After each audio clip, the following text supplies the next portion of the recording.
Okay, I'm going to crank the engine over to see the valves operating.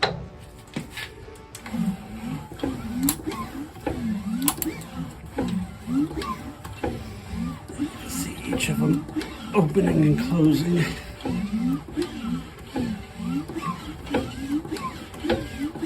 And up front here, you'll see oil come out right here. I don't know if you can see it oozing out.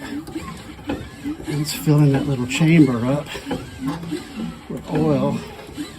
You have to stop because it's about to overflow. But if the side cover was on, it would fill up to that amount and then start flowing over into this area and flow on down. And there's some return passages where it drains back down into the oil pan.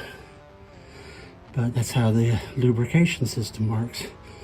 Is this will fill up to about 1 cup or so. Then it flows,